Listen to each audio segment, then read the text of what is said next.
Hello and welcome back to This Week in Ocean City for our latest edition. I'm Logan Dubel. We're taking an inside look at all the latest resort hot topics for you on the show today. From our cover story previewing Springfest to recent controversy surrounding an Ocean City council member, an inside look at a new Ocean City wine and book bar, an update regarding the recently sold Phillips seafood property, plus a profile of one woman who is working to preserve the resort's treasured history. We've got it all covered right here, right now, on This Week in Ocean City. It's finally getting warmer outside and the flowers are blooming just in time for Ocean City's signature springtime event. Springfest, set for May 5th through 8th, is the ultimate family festival with great food, live music, and artisan vendors. Since Springfest began 3 decades ago, much has changed in Ocean City, but this joyful family weekend has always been a constant source of Eastern Shore spirit. We checked in with the town's special events team for a preview of this big festival weekend. From the bright lights of Winterfest to the spectacular planes of the air show, Ocean City is home to numerous exciting special events that attract thousands of people. This year's long-awaited 31st annual Springfest at the Inlet Lot is expected to be bigger and better than ever before. The free 4-day family festival, a constant source of Eastern Shore spirit, will include live music, countless artisan vendors, and delicious food. Music will run all day, every day, with many local acts taking the stage. If the music just calls out your name and you want the beat to go on into the night, check out the ticketed headliner concerts on Thursday, Friday, and Saturday nights. Bands include Romeo Delight, the Ultimate Van Halen Experience, Drew Holcomb and the Neighbors, and finally, the iconic Starship featuring Mickey Thomas. Yes, Springfest is certainly part of what built this city in the eyes of Special Events Director Frank Miller and Coordinator Brenda Moore. Springfest is really designed to bring people into town and offer up a family-friendly opportunity to experience not only the beach and the boardwalk and the amenities that the town has 365 days a year, but give them a new opportunity with music and crafts, and that's been a very valuable asset to the town for all these 30 years that we've been doing it, and as you mentioned, now into our 31st year. While you have the whole weekend to enjoy Springfest, you won't want to wait too long to make it down because the food supply might not last forever. Gourmet food tents will be open with crab cakes, cheesesteaks, and funnel cakes all available for sale. Plus, Springfest has a new addition this year. As beach tennis continues to trend on the West Coast, Springfest is bringing the sport to the East with several exhibition events, and the town has the hopes of hosting a full-blown tournament later this year. Thinking about parking? Have no fear, free parking is available at the West Ocean City Park and Ride, and the Boardwalk Trams, beach bus, and shuttles will all be in operation. After 3 decades, Springfest is a long-time local tradition the town and its visitors continue to take pride in. It's the unofficial kickoff to the reason why our town exists, the long-awaited summer. That family-friendly component is vital to Ocean City, and Springfest and Sunfest really carry that flag, that banner, so to speak. Springfest typically draws about 100,000 people. Sunfest typically draws about 200,000 people. So in terms of size of the event and the impact that it has on our local businesses, those are huge. So as long as we can, we're going to continue to maintain Springfest. The shoot off from Sunfest, our fall event, which is going to be 47 years old this year, just to kind of get people to come when they normally wouldn't come. Before Memorial Day or after Labor Day, that kind of concept, and really kind of a kickoff for the summer season. The full live music and beach tennis exhibition schedules are available on the town's website. Springfest will run rain or shine May 5th through 8th with hours of 10 to 8 Thursday through Saturday and 10 to 6 on Sunday. We hope to see you there as we kick off our busiest summer yet here in Ocean City. Springfest isn't the only thing on the minds of special events planners. The shoulder seasons are expanding, with Sunfest moving to the end of October.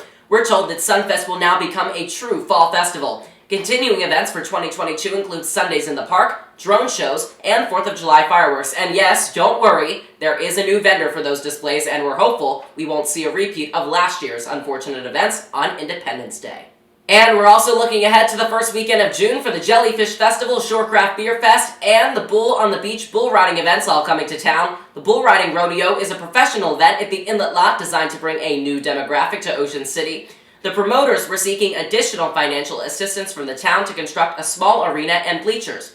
The town elected to provide the full $75,000 grant in exchange for revenue of $5 per ticket for an estimated 4,000 attendees. Plus, the air show runs the next weekend, June 11th and 12th.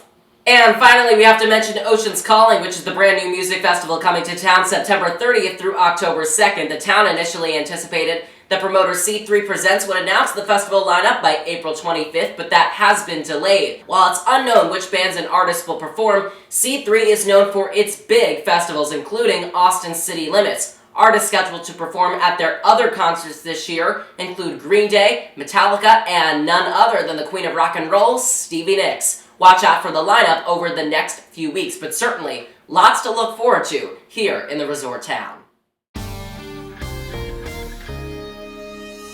And big news now regarding how many of Ocean City's travelers get here. The Federal Highway Administration has approved Maryland's request to build an entirely new span of the Bay Bridge. The span, if constructed, will be adjacent to the current bridge. The Worcester County Commissioners voted 5-2, supporting a resolution from Queen Anne's County, which supports an 8-lane single-span bridge, effectively replacing the current 2 spans. It remains to be seen whether these plans will hold, as the governor has yet to fully commit funding to the project, and of course a new administration will take over next year. However, if work starts soon, the timetable would be about 10 years, but after backups as high as 17 miles last summer, many, especially in Kent Island, are ready for action to alleviate the impact of travelers on their communities. Certainly a big story, so stay tuned. We said it last summer, and we're going to say it again. Pack your patience in 2022. That's because we are still facing struggles here in the resort to boost our workforce in the hospitality and service industries. Many businesses plan to scale back some of their operations, at least for now, in an effort to keep the staff they do have on board ready to go, and also to maintain their positive reputations. From restaurants to even the beach patrol, there is a need for workers everywhere. Even with many of our J1s expected to return, thankfully for the first time since the pandemic, the town has looked to the Connecting Marylanders with Maryland Jobs program for additional assistance, and many recruits are in fact undergoing training now. As we've mentioned before, seasonal housing is also either expensive or largely unavailable, which is why the Ocean City Development Corporation, or OCDC, has sprung into action in recent years to alleviate the problem. And to their credit, they have added many beds in town. Still, let's hope for an easier summer for our businesses, but nonetheless, pack your patience. Well, when you're in town for Springfest and upcoming vacations, you will no longer need your mask on public transportation. This change in policy comes after a federal judge ruled against the extension of the federal mask mandate on public transit through the beginning of May. The Justice Department has appealed the ruling, but for now, your masks are no longer required. This news was celebrated here in Ocean City by many bus drivers who have been wearing masks in accordance with the mandate for sometimes 10 hours a day ever since the pandemic began. Despite some rising metrics, it appears as if we are finally getting back to normal. And one common mode of transit on the boardwalk is the tram, which will run from 10 a.m. to midnight this summer. Last year, tram hours did not begin until noon due to limited staff, but there are more drivers available this year. Still, this changes things for people who took advantage of extra boardwalk bicycle hours each morning. Bicycles are not permitted once the trams begin their trek up and down the boards. Seniors with a bus pass ride for free until 4 p.m. and they will receive a $1 discount after. And the tram costs $4 per ride, but the $8 all-day package will unfortunately not be offered this summer or next, but we're glad to see we've got enough drivers for those trams this summer. If your family has visited OC in the past few years, you certainly noticed the growing beach bonfire program. It's a trend that exploded during the pandemic. Last year, the town issued more than 3,000 permits, and over the past month, the city council considered bumping up the permit cost from $75 to $85, but they elected to leave that fee as it is. Revenue of approximately $200,000 is expected from those bonfire permits this year. Are you a fan of both books and wine? Well, if so, this brand new Ocean City business is the place for you. It's a unique combination, a retail bookstore and a natural wine bar, all designed to make you, the visitor, feel at home and relaxed. Here's a look at their mission as well as a peek inside. The word unique applies to lots of local businesses in the resort. From Thrasher's Fries to Secrets, Ocean City offers plenty that you won't find anywhere else. And now you can add one more place to that list, the Buzzed Word, a new wine and book bar designed to make you feel both excited and at home. For many years, Ocean City has been without a bookstore of its own, and now the Buzzed Word is bringing us books galore. Aside from a retail bookshop with a diverse selection of titles and authors, the shop has a full-scale natural wine bar with countless selections. It's truly where books meet wine for lovers of both. For years, the owner crafted the Buzzed Word brand. It initially began as an Instagram series pairing books and wine before growing into live events that eventually moved to Zoom during the pandemic. The cozy shop isn't owned by any ordinary person. In fact, the Buzzed Word is the creation of Ocean City native and Worcester Prep grad Mickey Meinhardt, who returned to the shore from Brooklyn, New York during the pandemic. She attended college at Fordham University and earned a master's degree at the New School before taking up many different writing jobs, even landing her work in the New York Times. Still, like many, Mickey reevaluated her life and decided that there was no better place to spark her creativity than her hometown. When I moved back here in the fall of 2020, I didn't want to give that up, and I also saw a real need for both of those outlets here. A terrific bookstore, which is an anchor of community, a space to enjoy a nice glass of wine, and a place to find natural wine, which is what we do here and you can't get anywhere else in town. With positive press and many happy customers so far, Meinhardt is constantly looking for ways to grow, and with positive reception and great feedback, she's excited to see where the Buzzed Word takes her next. We want to be a place that provides a boost of culture, something fun and exciting. There's always something new to look for and to discover here, whether that's a book or a bottle or a voice, a glass. And this is also a space too where you can enjoy something fun, but it's cozy. It's a little bit quieter. You're not getting it's not a crazy beach bar, and it's not a very crowded restaurant. This is a nice space where you can come on your vacation to have a cheese plate and talk with your partner or your friend. You can have a little girls moment here or guys moment, but it's a little bit of a change of pace, and I think that's something that Ocean City was really looking for. Searching for a relaxing hangout spot for a girls' or guys' night out? Stop by, grab a snack and some drinks, and even pick up some new reading material at the Buzzed Word, open daily on 118th Street in Ocean City. And now to the restaurant industry. The pandemic changed everything for the Toston Group, which runs Blue Crab House and the old Embers property. But if you've passed by there recently, you've definitely seen the construction on the south end of town and the massive new structure, which is going to house various retail and dining establishments. Just this week, management announced the addition of a microbrewery known as the Other One Brewing Company, which is going to be coming to that new Embers building. The property will also feature live music, as well as a cafe, which may open as early as Memorial Day weekend. Plus, the company promises a reincarnated version of the Embers on the upper floors, so stay tuned. And speaking of breweries, a major new 9,000 square foot establishment known as OC Beer Works could soon be coming to West Ocean City. The site hopes to capitalize on the popularity of breweries and intends to include a tasting room as well as a full-scale restaurant. Additionally, there will be outdoor activities and entertainment for families, as well as a massive beer garden. Next, the team hopes to secure a liquor license before moving ahead, so we'll keep an eye on this place as well. As you know, Phillips Crab House shuttered its doors at the end of last year, but have no fear, there will be a new and similar dining option coming to the shore very soon. Union Chesapeake Seafood House will take over, staying true to the mission of the Phillips family, with all-you-can-eat seafood upstairs, plus a prime rib and blue crab buffet. Downstairs will be a full-service seafood restaurant. No word yet, though, on when it will open. A longtime Ocean City hotel has changed hands. The Majestic Hotel and Apartments located between Baltimore Avenue and the Boardwalk on 7th Street was sold to an unknown local entrepreneur about a month ago, according to reporting by Ocean City Today. The property has stood since 1925 and was owned by the Savage family since 1945. No word yet on whether the lot will remain a hotel. The Sun and Surf movie theater on 143rd Street is still open, but it may not be presenting films by the sea for much longer. Since the property was listed for sale in the fall and now has a new owner, major redevelopment plans are underway for the longtime theater. Initially, there were talks of the same developer that built the Sanibel Seas residential condos of creating something similar at this site, but plans didn't proceed. We'll keep an eye on this property over the next several months. Over the past few months, we brought you the voice of the people on hot-button issues, but this month we decided to broaden the topic of our Boardwalk Talk poll and ask you, the visitor, what the resort's priorities should be as the town begins the process of rebranding and refreshing its tourism strategy. Here are the results. 6% say Ocean City needs more different hotels, 5% say more rental options, 15% want more events or festivals, 6% hope for better parks, 24% want more things to do but not events, and finally 17% want a functioning water taxi.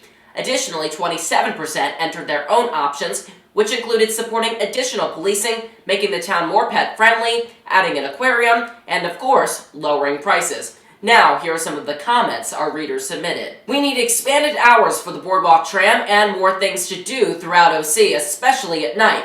Plus, more of a police presence on Coastal Highway and more hotels. A water taxi on the Bayside would be great too. Another commenter added, please, no more hotels or condos. I'd love to see a nice park downtown where events could be held instead of development. Use those parcels of land for a park or even for additional parking. When events take over the inlet parking lot, there's a dearth of parking downtown. And with more events being planned for the inlet parking lot, every spot will be needed. Finally, another reader emphasized the importance of live music. They said, we would love to have a music venue here that brings bands and artists that younger people enjoy. We're really hoping that Ocean's Calling opens a door to something like that. And the town plans to roll out its new tourism strategy over the next year, so stay tuned for updates on that. And thank you to all of our readers for participating in this edition of Boardwalk Talk. You just heard about how many people want more things to do in Ocean City, and one new business is looking to give those people what they want. Captive Escape Rooms have received a conditional use permit to operate on the second floor of the 59th Street building in front of Fager's, which also houses the clothing store Monkeys. Escape rooms continue to grow in town as a popular family activity. Plus, if you're looking for more action-packed activities, it looks like Light Riders, a new electric vehicle rental shop, will be coming to town shortly. If approved by the town, it will open on 21st Street in front of Fishtails, offering segways, mopeds, and scooters. Owned and operated by a couple who recently moved to the shore from Pennsylvania, they have detailed business plans to ensure that safety regulations are in place and followed. However, the business did receive some criticism due to the risk these vehicles may pose while operating around the high-traffic Fishtails area, but Light Riders still received a favorable recommendation from the Planning Commission, and if approved, the shop would be running electric vehicles also on the boardwalk during sunrise hours and then around town throughout the daytime hours, so we'll watch what happens with this at City Hall. Sports tourism, it's been the buzzword across Worcester County for many years, and now finally it is becoming a reality. In a razor-thin vote, the county commissioners voted 4-3 to approve the purchase of land near Stephen Decatur High School to eventually construct a sports complex. Significant studies will now get underway long before construction ever kicks off, but many proponents of the project made their voices heard in a town hall last week, arguing that bringing more sports tourism and families to the shore will spark major economic development. Some critics still argue that the facility could be too costly and will spawn too much development, similar to concerns that many had long ago when plans for the Ocean City Convention Center were drafted. We'll keep you updated on this massive project as the official site selection process now begins. And for this month's history segment, we're not talking about a historic Ocean City site, but rather we're talking with a woman who is making sure that no matter what, our town's history stays strong and preserved. She has done it all throughout her lifetime, but even now, local stories of the past, present, and the future are at the top of her mind. Meet Nancy Howard, one of the leading people of Ocean City.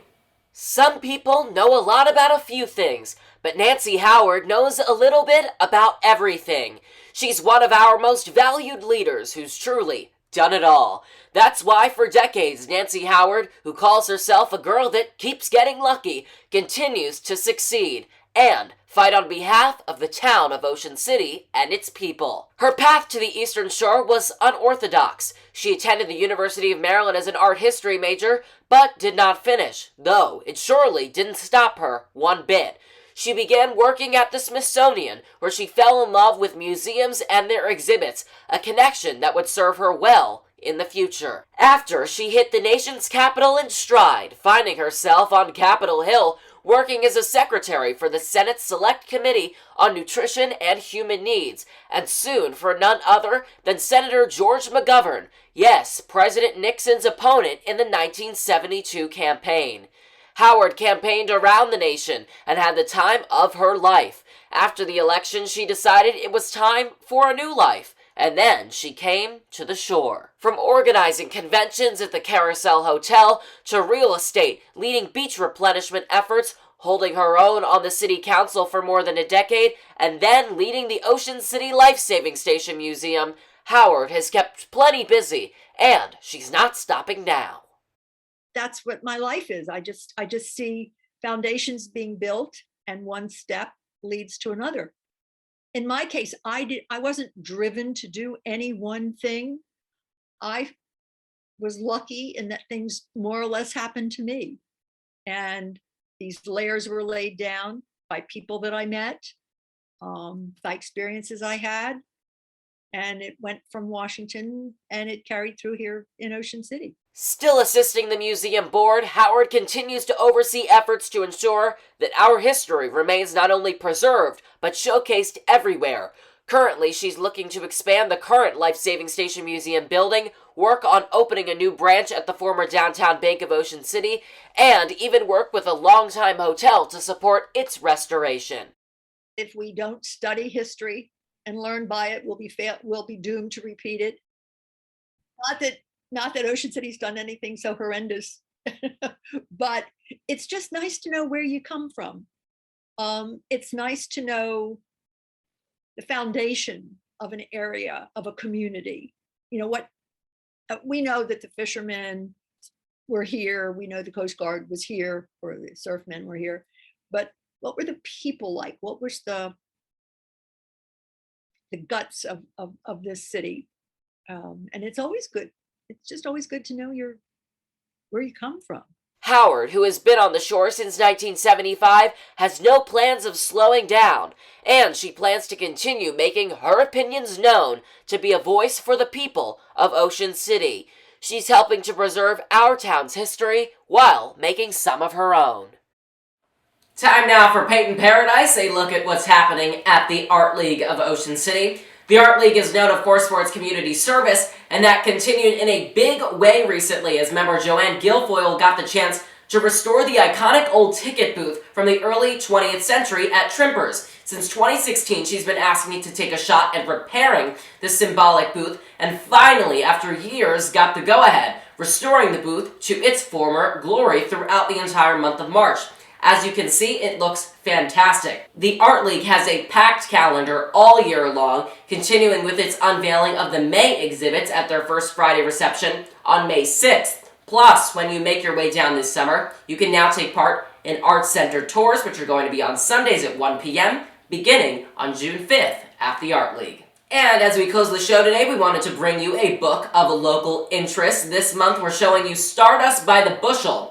It is a creative nonfiction book by native Eastern Shoreman Brent Lewis. The plot chronicles the longtime connection that exists between Hollywood and the shore. As we like to say, films have been shot here, and stars have even been raised here. You can read about this and more in Stardust by the Bushel, available from Seek It Publishing and Amazon online, as well as in person at the Art League of Ocean City. And that's it for this episode of This Week in Ocean City. Thank you to all of our loyal viewers for joining us here once again, and we look forward to bringing you more compelling stories later in the month of May, and we will bring you more information about where this program goes forward as we move into the summer. I'm Logan Dubel. Have a great week, Ocean City.